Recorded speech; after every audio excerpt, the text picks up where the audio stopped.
En 1998 se creó una nueva empresa. Su misión iba a ser organizar la información del mundo y hacerla accesible y útil para todos. Se calculó que tardaría unos 300 años en alcanzar esa meta.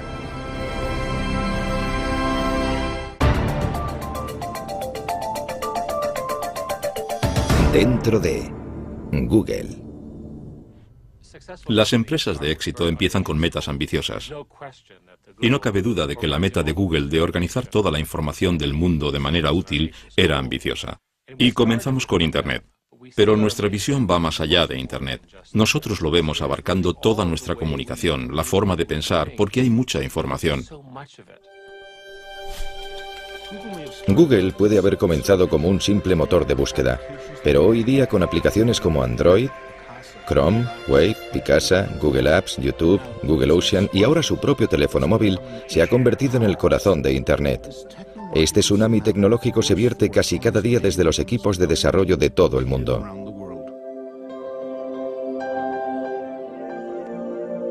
En el proceso, Google se ha convertido en la aspiradora global de los datos digitales.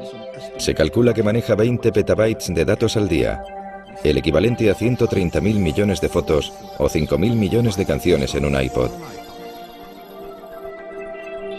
También gestiona más de 1.000 millones de búsquedas al día, y esas búsquedas dejan una huella digital de cada persona que visita el sitio. Una de las cosas interesantes de las búsquedas en Google es que realmente es una base de datos de intenciones. Es una increíble colección de lo que estás pensando en cada momento, basándose en lo que estás buscando, en lo que estás escribiendo en los emails.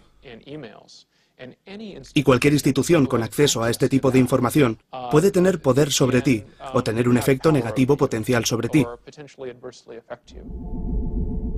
¿Sabes lo que puede ser esto? ¿Sabe alguien lo que es esto? Los fundadores de Google, Sergey Brin y Larry Page. En todo el mundo la gente entra en Google. Vale, bien. No me había dado cuenta de lo que era cuando lo he visto. Pero esto es lo que me ha ayudado. Esto es lo que gestionamos en la oficina, que va a tiempo real. Y cada uno de esos puntos son entre 20 y 30 búsquedas. Su meta definitiva es convertir a Google en una entidad omnisciente. Esta sesión es sobre el futuro.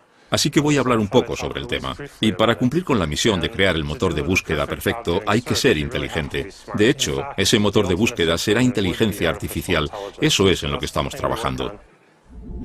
Es algo irónico que usen una imagen del ordenador rebelde HAL de la película 2001, Una Odisea en el espacio, para promocionar un mensaje tan benevolente. En parte queremos hacer del mundo un lugar mejor. If I ruled the world, every day would be the first day of spring.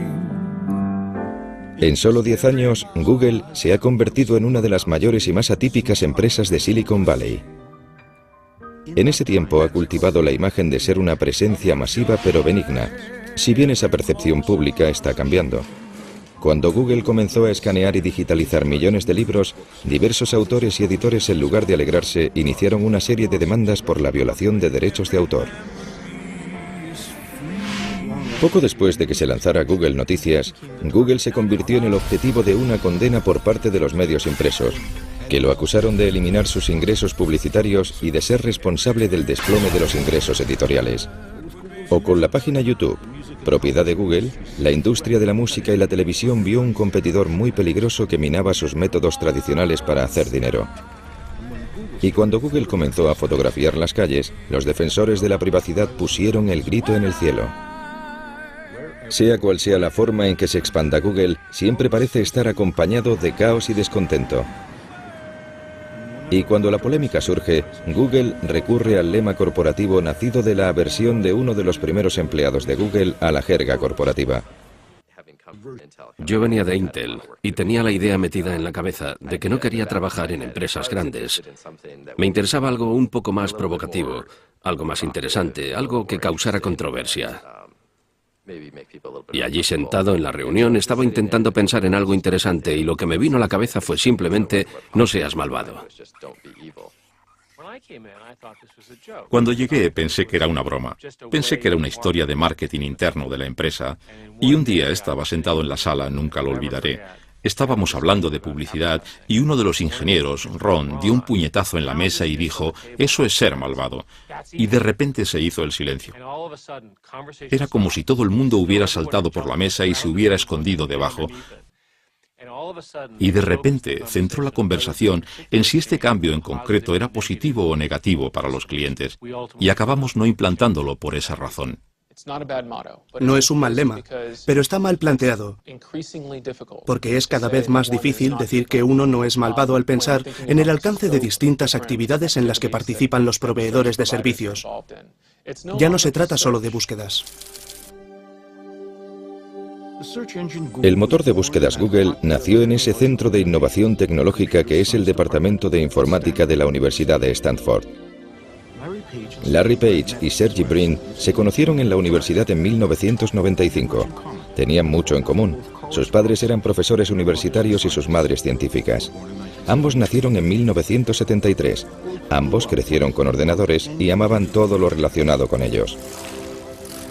Nuestro programa de doctorado es muy selectivo. No fue como si al presentarse el primer día yo dijera, «Oh, vaya, es la persona más inteligente que he visto en mi vida».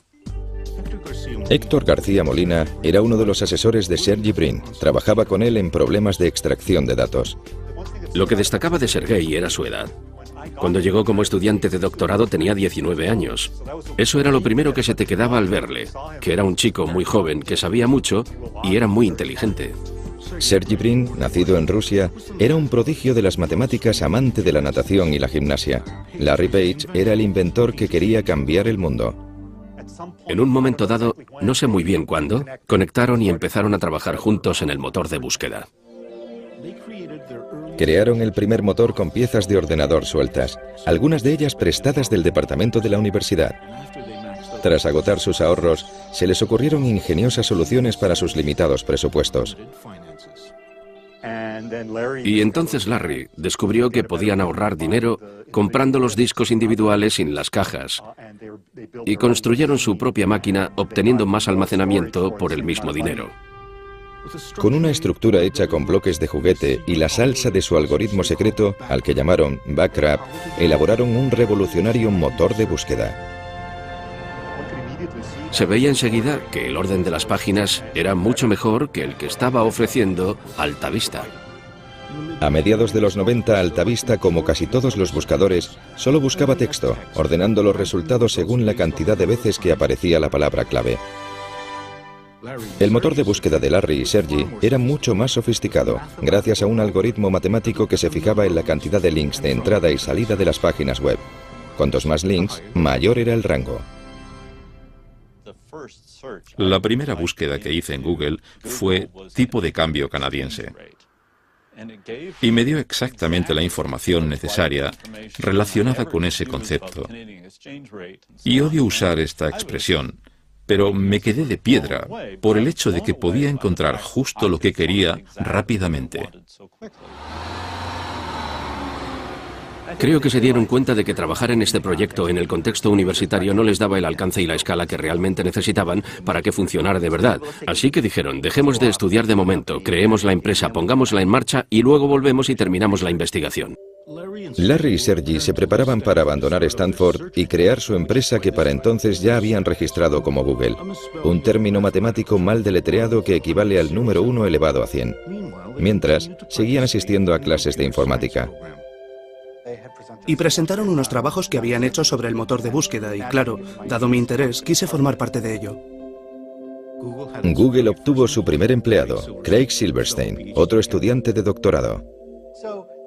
Al principio éramos 3, y parecía que eso iba a ser así por mucho tiempo. Nos preocupaba mucho el ambiente. Hubo algunos candidatos que no contratamos, aunque parecían bien preparados técnicamente, porque no nos parecía que encajara su personalidad para trabajar con nosotros. Los 3 estudiantes de Stanford abrieron su cuartel general en un garaje siguiendo el tópico de Silicon Valley. La empresa empezaba a expandirse. Yo entré en enero de 1999, pocos meses después de que se creara la empresa. Había otras 4 personas en la empresa, incluidos Larry y Sergey en ese momento, y alquilaban la mitad de la casa a alguien que todavía vivía allí, y que ahora es el vicepresidente de Google. Y los ordenadores, todo el mundo trabajaba en despachos, o dormitorios más bien, y el garaje estaba incluido.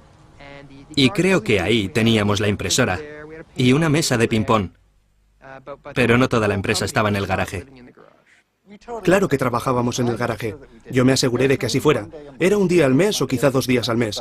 Pero yo me empeñaba en que de vez en cuando fuéramos al garaje y trabajáramos allí.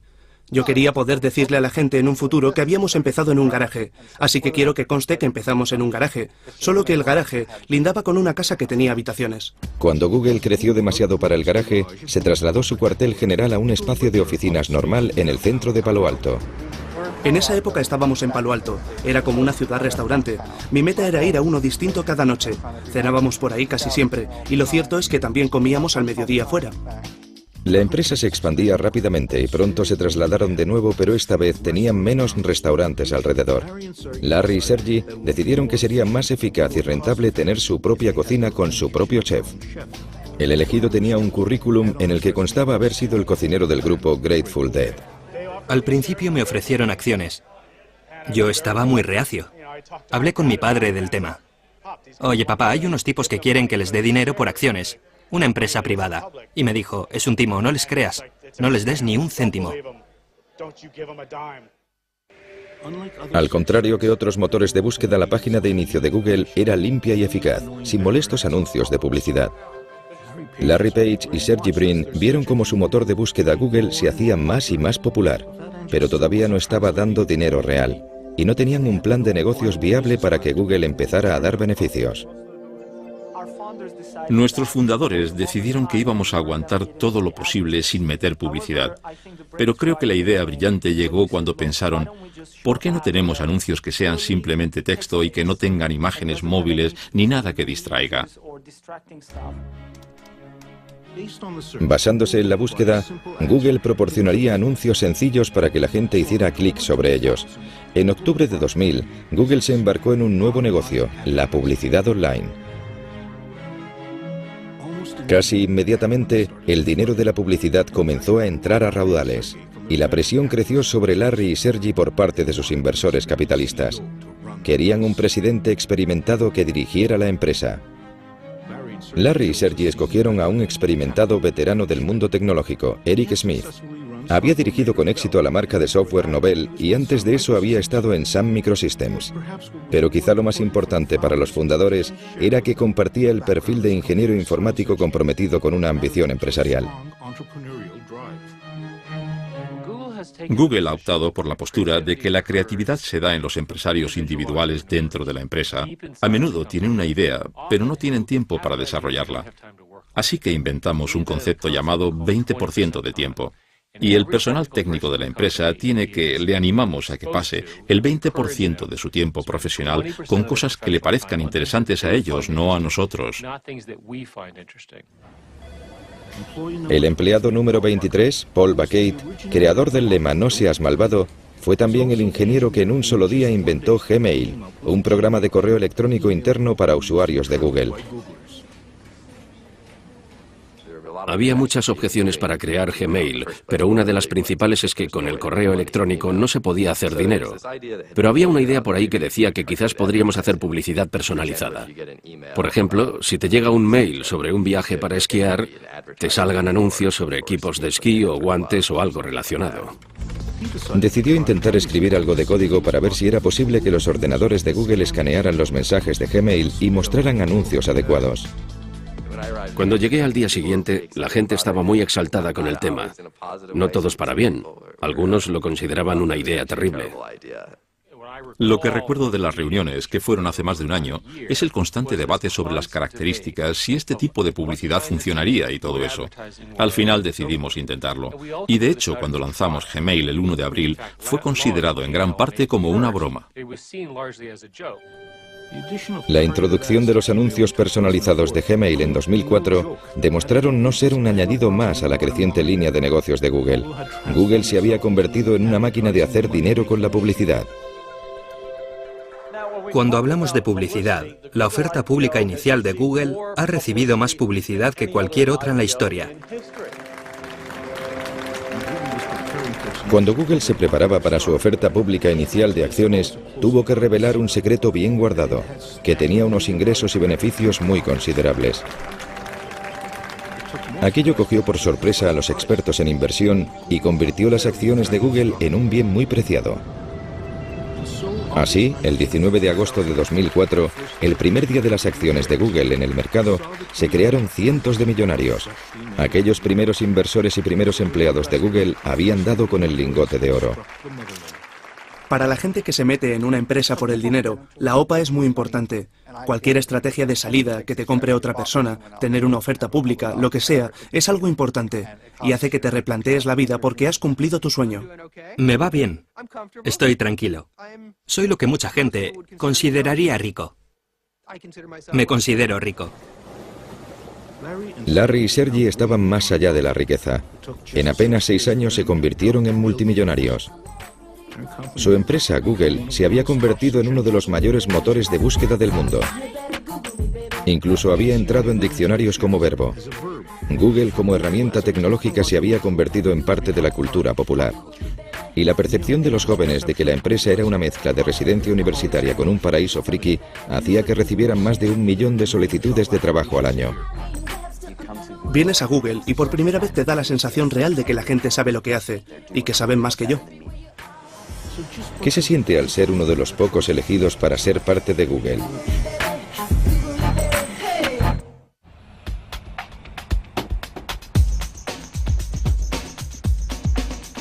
El Googleplex, como llaman a las instalaciones de Google sus usuarios, está creado para hacerles sentir los mejores y los más inteligentes. Merecedores de comida gratis, un servicio subvencionado de masajista, lavandería gratuita y una barbería sobre ruedas. Creo que una de las mejores cosas de Larry y Sergey es que fueron muy inteligentes y muy brillantes, pero creo que de lo mejor que han hecho es asegurarse de estar rodeados de la gente más inteligente y brillante que pudieran encontrar. Google recibe más de 1 millón de solicitudes de empleo al año, pero para entrar a formar parte de los 20.000 empleados de la empresa hay que pasar por un interminable laberinto de pruebas y entrevistas.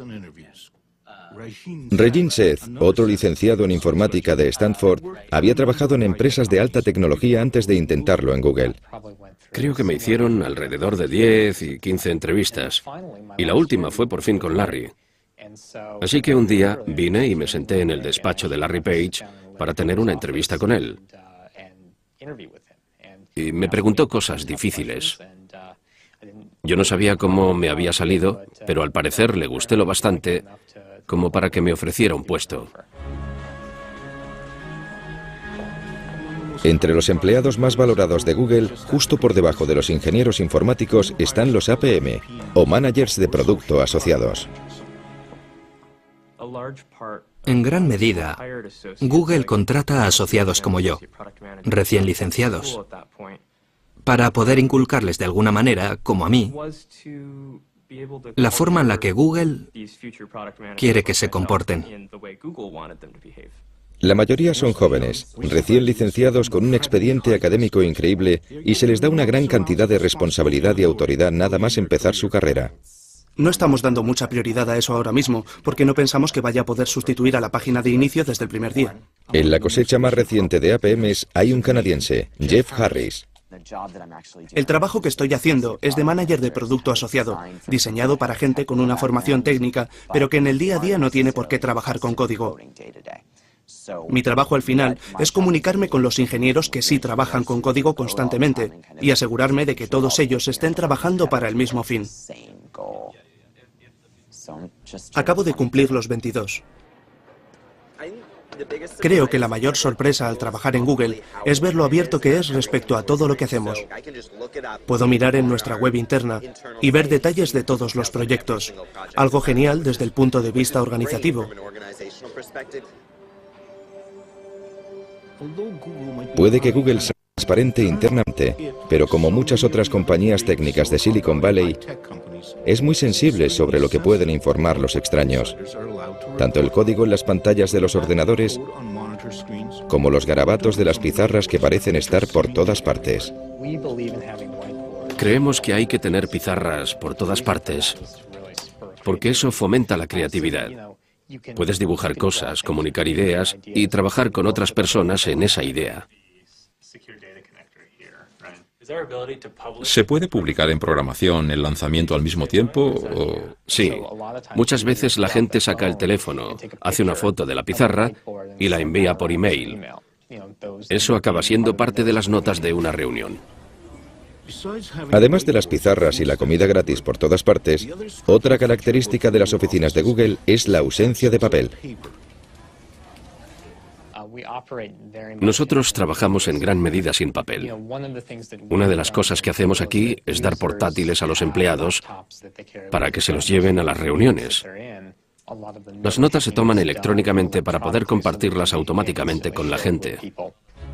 Existe un apetito insaciable por lo nuevo y lo innovador que abarca un amplio espectro de tecnologías. Google siempre está al acecho. Obviamente no todo se inventa en Google. También tenemos equipos que buscan tecnología punta en empresas pequeñas que podamos elegir, comprar, que podrían aprovechar la infraestructura de Google. Con dinero y acciones de sobra, Google puede adquirir las empresas que más le interesen. Así fue como YouTube se convirtió en un producto de Google, así como Google Earth y Picasa, además de un procesador de textos llamado Writely. Writely era un procesador de textos online. Lo abrías como una página web y funcionaba como un Word. Google se fijó en él porque estaba consiguiendo fama. Google compró Writely y contrató a sus fundadores para que lo siguieran desarrollando. Mi experiencia ha sido como la de un niño haciendo barquitos de papel en un arroyo, algo muy divertido. Y de repente aparece un señor y le dice al niño, esto está muy bien. Toma este montón de planchas de acero y este ejército de soldadores y hazme un batallón de buques de guerra. Writely se ha introducido en Google Docs, un procesador que mueve datos del ordenador personal del usuario a los servidores de Google. Es un poco raro. Es raro. Ahora soy un señor de 42 años con la barba canosa. No soy tan mayor, pero aquí hay un porcentaje del 90%, no sé. No sé lo que es. Aquí hay muchos ingenieros jóvenes. No es que me importe, para mí es interesante. Creo que todo el mundo llega a un momento en su carrera en el que todo le parece obvio. Me gusta el ambiente técnico de la empresa. No me intimida. Soy un programador muy productivo y trabajador. Me encanta el código. Todos me temen. Así que no me molesta. No estaba aquí cuando lo fundaron, pero mi percepción del concepto de fundación en la empresa es que querían hacer cosas y ver las cosas desde el punto de vista de los ingenieros. Desde esa perspectiva, la eficacia quizás sea la directriz principal de un ingeniero. Hacer una nueva selección. Abres un documento de texto en Gmail y te da error. Casi todos los equipos hacen esto cada mañana. Hay una reunión general. Es muy breve, dura unos 10 minutos. No hablamos durante más de un minuto. El lápiz es la caracola del señor de las moscas, ¿te acuerdas? El que tenga lápiz tiene la palabra. Por eso son reuniones muy eficaces. Se tarda 5 minutos en contarle a todo el equipo lo que va a pasar en el día. Otra reunión en la que los miembros del equipo de Google Docs hablan de sus problemas es en el paseo semanal Writely. Creo que es importante hacer grandes cosas para cambiar el mundo. Creo que eso es lo que me gusta de Google. Queremos cambiar el mundo, queremos hacer grandes cosas. ¿Qué tiene de malo el algoritmo que tienes? El tipo estuvo editándolo 8 horas y el final y el principio están mal. Vale, no pasa nada. Tratas con decenas de millones de usuarios y grandes centros de datos y grandes máquinas. Es muy divertido. Para los aficionados a la informática, todo esto comenzó realmente en 1977 en un garaje de Silicon Valley, cuando dos ex estudiantes universitarios empezaron una empresa llamada Apple y lanzaron una revolución, la revolución del ordenador personal. El poder de este aparato se desató con todo su potencial en millones de hogares y oficinas de todo el mundo, cambiándolo todo. Pero ahora más que nunca, tras un cuarto de siglo en nuestras vidas, el ordenador personal ya no tiene ese atractivo original que tenía al principio. Google ha puesto sus miras en lanzar otra revolución, eliminar la necesidad de tener ordenador personal. Quiere almacenar todos los datos posibles en sus propios servidores. Una de las cosas que creo que no se aprecian desde el principio, incluido Stanford, y que se les daba genial, es minimizar costes al crear sistemas informáticos. Y han seguido teniendo esa habilidad de proporcionar una gran potencia informática a un coste relativamente bajo. Desde el inicio, Google ha hecho que sea una prioridad fabricar lo más barato posible en materia de servidores y almacenamiento para gestionar las búsquedas de Internet. Y con el crecimiento de Internet, ha crecido la necesidad de más capacidad informática. Google crea grandes centros de datos. Usamos componentes de ordenadores personales y luego construimos sistemas especializados para poder gestionar la gran escala necesaria. La escala es vital para Google. No solo tiene acceso a una potencia casi ilimitada, sino que quizá lo más importante es que ha acumulado una ingente cantidad de datos, datos que se pueden utilizar para pruebas a escalas inusitadas para los nuevos ingenieros informáticos. Mi compañero y yo estábamos hablando de unas ideas y estábamos barajando algo que más tarde se convirtió en algo parecido a Google Bookmarks. Hicimos algunos cálculos y vimos que sería alrededor de 4 petabytes de datos aproximadamente. Tampoco es mucho. Y esa frase, 4 petabytes de datos tampoco es mucho, es algo que un mes antes de entrar a trabajar en Google me habría sorprendido mucho oír saliendo de mi boca. Esos nada menos que 4 petabytes son el equivalente a 4 millones de gigabytes, cifras tan largas que es casi imposible para los mortales llegar a entenderlas. Como la memoria aumenta en capacidad y se reduce en precio, Google está pasando a algo llamado computación en nube. La idea de este concepto es coger toda la información y ponerla en un servidor donde los profesionales la gestionen. El problema es que hoy tenemos todo guardado en los ordenadores. Se nos cae, lo rompemos, lo borramos, es un desastre. ¿Por qué no poner todo lo importante en otro sitio, que esté seguro, que esté bajo control? Está disponible siempre que lo necesitas en todos tus dispositivos, donde quiera que estés. El traslado a este concepto está iniciando una revolución en nuestra forma de comunicarnos, de trabajar, de jugar e incluso de vivir. La gente se pregunta qué va a pasar con la información personal, con los registros bancarios, con la información sanitaria, lo que sea, pero yo no lo controlo. Está ahí en alguna parte. Tengo que confiar en que el que lo tiene no haga nada que yo no quisiera que hiciera. ¿Podría ser esta nueva jugada la manera clandestina de los gobiernos y las grandes empresas de acceder en secreto a nuestros datos personales?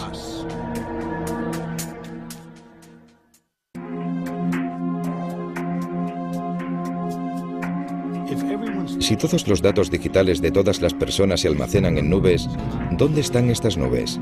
Una de ellas ha bajado a la falda de las montañas Blue Ridge en Carolina del Norte. Esta zona fue el corazón de la fabricación de muebles de Estados Unidos.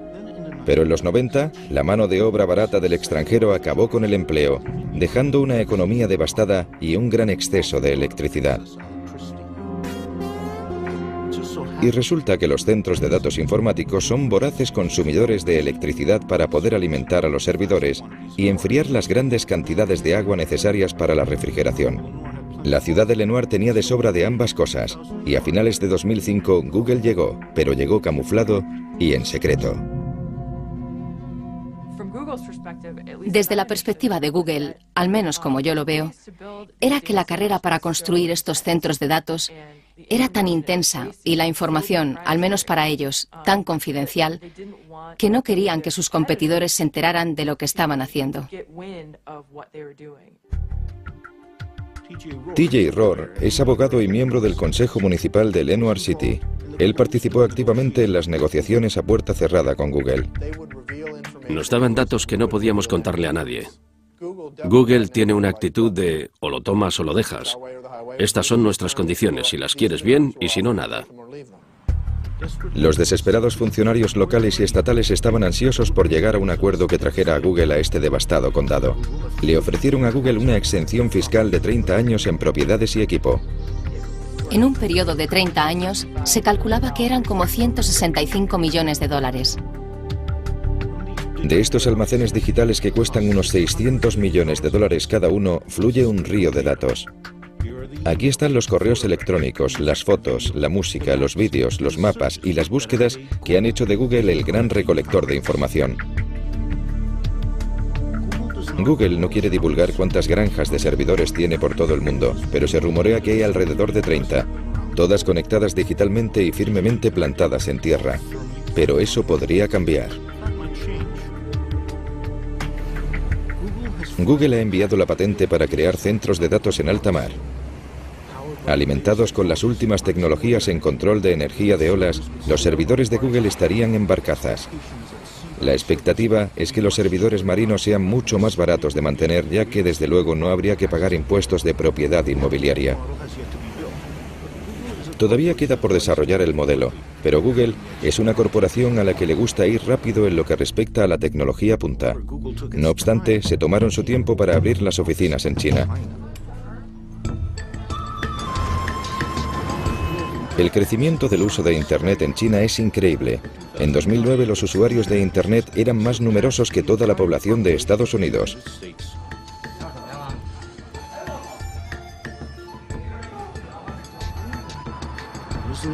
Es un mercado al alza muy complicado en gran medida por la censura gubernamental. Tardamos en entrar en China. Tardamos porque nos preocupaban sus leyes de protección de contenido. Para poder abrir las oficinas en China, Google tuvo que acceder a bloquear ciertas páginas web en sus resultados de búsqueda. El gobierno es quien decide quién atraviesa el cortafuegos chino. Para dirigir Google en China, consiguieron a Kai-Fu Lee, un alto ejecutivo de Microsoft que había estado al cargo de sus operaciones en China. En 2005, Kai-Fu Lee se encontró en el papel de Noogler o novato en Google. Cuando entré en Google, usé la palabra shock para describir lo que vi. Y creo que fue una combinación de cosas, una combinación de los valores de Google y lo joven y feliz que era la empresa. Mi meta es que el ambiente en la oficina de China sea lo más parecido posible al ambiente de Mountain View. Es imposible que sea exactamente igual, porque la cultura china y la americana son muy distintas. Nada separa más a estas culturas que los usuarios reales de Internet. El usuario medio en China tiene 25 años, mientras que en los Estados Unidos es de 42. La diferencia es sustancial y los patrones de uso son muy distintos. Los chinos son más jóvenes. Prefieren entretenimiento, juegos, música, vídeo. Hacen menos búsquedas y comercio electrónico. De la misma manera, cuando usan Internet, tienden a querer algo muy recargado y emocionante, en oposición a las interfaces más sencillas. Los cibercafés están repletos de jóvenes y muchos de ellos están aquí porque en casa les prohibirían jugar a estos juegos y ver estas películas. Lo que no parece estar prohibido ni aquí ni en casa es descargar música ilegalmente.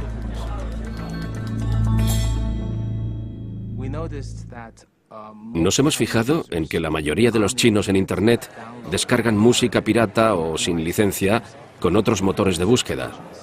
Y eso es un hábito, y creo que la mayoría se sienten con derecho a hacerlo.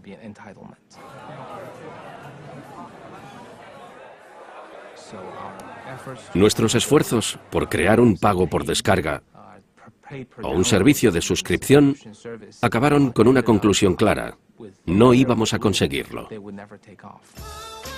Un ingeniero de Google y un manager de producto usaron su 20% de tiempo para crear Google Music, para descargar música gratuitamente con el apoyo de la mayoría de las discográficas. Esperamos que la fórmula no solo tenga éxito y sea popular, sino que sea rentable para las discográficas, para nuestro socio y para nosotros. Mientras el gobierno chino parece tolerar la piratería musical, muestra menos paciencia con Google, acusando recientemente al buscador de difundir pornografía. Google está registrado en China, así que hemos de seguir sus leyes. Sean cuales sean. Nuestros empleados son ciudadanos chinos. Ellos tienen que seguir la ley china donde quiera que trabajen. Seguir la ley china implica que las búsquedas en Google desde el interior de China de cosas como Falun Gong, Independencia del Tíbet o Plaza de Tiananmen daban resultados muy distintos a los que encontraríamos fuera de China. Y así operó durante 4 años hasta que en enero de 2010, Google anunció que dejaría de censurar sus resultados de búsqueda tras un gran ciberataque originado en China contra la propiedad intelectual de Google y las cuentas de Gmail de diversos activistas de derechos humanos.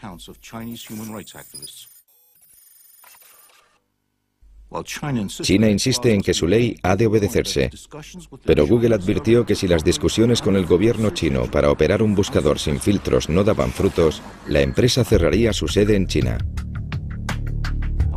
No obstante, no hubo negociaciones con el gobierno estadounidense cuando poco después de los atentados del 11S en 2001, aprobó una ley por la que se concedía más autoridad de vigilancia, permitiendo un acceso sin precedentes a la presencia digital de la gente.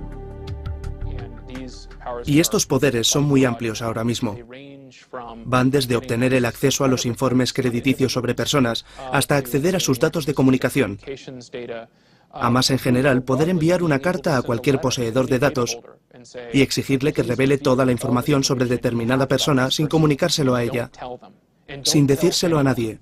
Esa es la idea de la Carta de Seguridad Nacional. En el Centro de Privacidad de Datos Electrónicos en Washington, el director Mark Rottenberg se muestra preocupado por la nueva información digital migrando a granjas de servidores en nube. No digo que el gobierno no deba tener acceso a esa información en las circunstancias adecuadas. De hecho, en algunos casos es vital perseguir el crimen y favorecer las investigaciones. Pero necesitamos perspectiva, responsabilidad, transparencia. Y el problema con la computación en nube es que va a ser mucho más fácil para el gobierno realizar este tipo de espionaje sin que la gente sepa que sus datos personales, sus registros, están siendo investigados. He pedido a gente de Google que informara de cuántas citaciones y órdenes de registro les llegan al mes. No hay que decir nada más. No hay que decir de quién o para qué, solo un número. ¿Cuántas reciben? Pero no les gustó la sugerencia, la rechazaron inmediatamente. Mientras el gigante Google sigue digitalizándolo todo a su camino, acumula nuevos adeptos. La ciudad de Washington ha optado por desvincularse de Microsoft y se ha pasado a las aplicaciones de Google. Su oferta de una vida más barata, segura y colaborativa en su nube demostró ser demasiado jugosa como para rechazarla. El factor de la confianza es vital para toda la marca. Si Google quebrantara la confianza de alguien, la prensa nos destrozaría y de repente la gente retendría su información, dejarían de buscar, nuestros ingresos bajarían, sería terrible, terrible para la empresa y terrible para ellos. Por eso nos lo tomamos muy en serio. Hay gente que no confía en este altruismo inocente, de que realmente creamos productos que mejoran a los usuarios. Ven intenciones ocultas, de que intentamos controlar el mundo, cosas así. Pero ¿qué puedo decir? Procedemos de entornos académicos, no pensamos de esa manera. Pero Google también tiene que preocuparse de un grupo de principiantes dispuestos a cambiar el mundo de las búsquedas. Descartando el modelo original de Google de un buscador de datos, se están acercando a la misma idea desde otro ángulo. Quieren controlar el poder de lo que se conoce como la sabiduría de los amigos. Creo que este es el sitio que va a definir los próximos años lo que Internet y el mundo van a ser. ¿Por qué entonces algunos de los grandes representantes de la búsqueda social son extrabajadores de Google listos a retar a su ex empresa?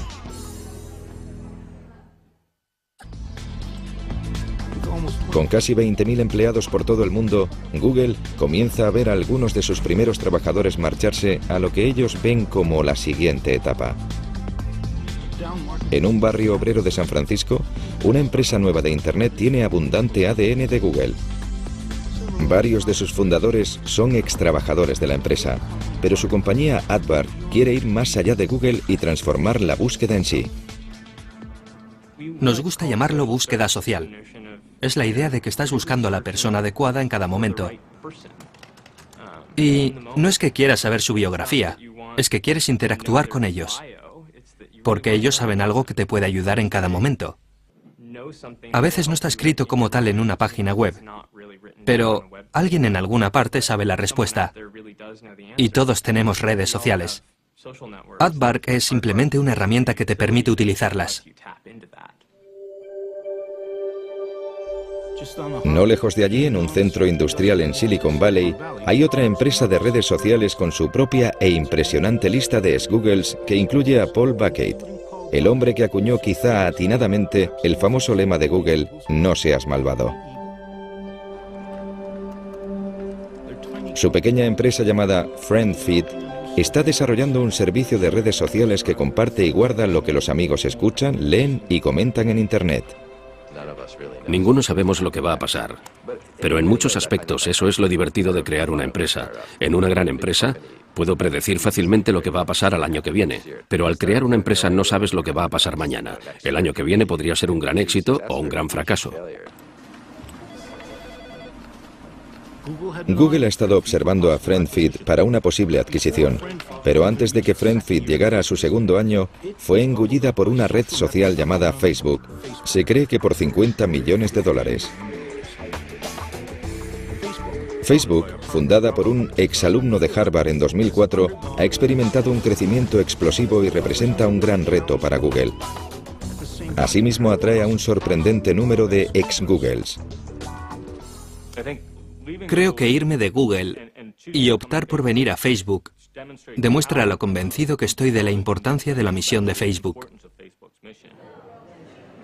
Facebook, junto con Twitter, son las redes sociales más populares del mundo y han comprendido que sus recomendaciones de amistad son una forma de búsqueda que nada tiene que ver con los fríos algoritmos de cálculo de Google. Para la mayoría de la gente fuera de la ingeniería, el mundo consiste en relaciones. Consiste en conectar con otros seres humanos, y en ese sentido Facebook realmente es el siguiente paso en la evolución de lo que realmente importa desde una perspectiva tecnológica. Google entró en las redes sociales con algo llamado Orkut, que si bien fue tremendamente popular en India y Sudamérica, no consiguió atraer a las masas en Europa y Norteamérica. Google no llegó a entrar en el negocio de las redes sociales y creo que en parte es por la personalidad de sus fundadores. Creo que son ingenieros y ya sabes, no es prioridad charlar con sus amigos, sino obtener información del mundo científico. Eso es lo que les importa. Creo que en cierto sentido tenían el prejuicio de que esto no era algo interesante, que no era importante. ¿Por qué iba a querer nadie perder el tiempo con eso? Y claro, el mundo ha adoptado Facebook y Twitter y todas esas cosas, y Google tiene los medios técnicos para hacerlo. Sí, podemos poner cosas como Twitter en Gmail, podemos poner Facebook en aplicaciones que tenemos Orkut, pero creo que realmente la empresa no quiere eso. No es la prioridad de la empresa, se trata de la información, de toda la información mundial. Google realmente opina que los datos van a aportarle un gran beneficio a la sociedad. La empresa opina de veras que va a encontrar la manera de hacer que los datos mejoren nuestras vidas, que las haga más fáciles, tomar mejores decisiones. Lo creen de verdad. Por ejemplo, con las tendencias de la gripe, opinan que al hacer seguimientos de búsquedas como tos y otros problemas médicos, van a detectar los brotes de gripe, van a poder mejorar las intervenciones sanitarias y así morirá menos gente. Cuando Google lanzó su OPA, Larry y Sergey escribieron personalmente una carta explicando sus aspiraciones futuras. Google no es una empresa convencional y no pretendemos serlo. La misión de Google es recoger todos los datos del mundo y hacerlos accesibles y útiles. Y hacerlos en 300 años, yendo más allá de la búsqueda en sitios de Internet. Tanto fotografiando calles como digitalizando libros o convirtiendo dispositivos móviles en portales de Internet. O creando el mayor depósito de vídeo del planeta en su propia nube, Google sigue siendo un fenómeno tecnológico. Pero su futuro está en algo bastante poco científico: la confianza. Eso es lo que hace que les demos nuestros datos para que los mantengan alejados de hackers y espías del gobierno. La confianza de que no van a dar mal uso a nuestra información y de que estará a la altura de su lema, "No seas malvado".